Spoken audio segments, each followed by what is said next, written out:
Guys digital marketing course in Telugu YouTube SEO కూడా ఉంటుందండి. Normal వెబ్సైట్కి ఎస్ఈఓ ఉన్నట్టే యూట్యూబ్ కూడా ఎస్ఈఓ ఉంటుంది. చూడండి మన ఛానల్కి మనం యూట్యూబ్ ఎస్ఈఓ ఎలా చేసాము.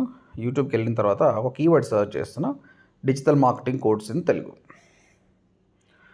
చూడండి మన ఛానల్ టాప్లో వస్తుంది. ఈ విధంగా మల్టిపుల్ కీవర్డ్స్ కూడా మనం ఆప్టిమైజ్ చేసినాం. సో ఇది ఆప్టిమైజ్ ఎలా చేయాలనేది కూడా ఫ్యూచర్లో ఒక వీడియో చేస్తాను నేను. Digital marketing course in Telugu అయిపోయింది కదా, ఇప్పుడు డిజిటల్ మార్కెటింగ్ తెలుగు అని ఇంకో దానికి ట్రై చేద్దాం. ఇక్కడ చూడండి మన ఛానల్ కనిపిస్తుంది. ఈ విధంగా మల్టిపుల్ కీవర్డ్స్ కూడా మనం ర్యాంకింగ్ అవుతున్నాం అనమాట.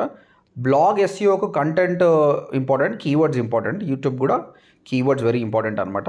మన ఛానల్ పేరులో టైటిల్ ఏముంది, డిస్క్రిప్షన్లో ఏమున్నాయి, ట్యాగ్స్లో ఏమున్నాయి, దాంతోపాటు సబ్స్క్రైబర్స్ ఎంతమంది ఉన్నారు, వాచ్ టైం ఎలా ఉన్నారు. There are many factors that will depends on YouTube SEO అనమాట. ఓకే, సో మీరు కూడా ఇవి చేస్తూ ఫ్యూచర్లో నేను వీడియో పెడతా. All the best.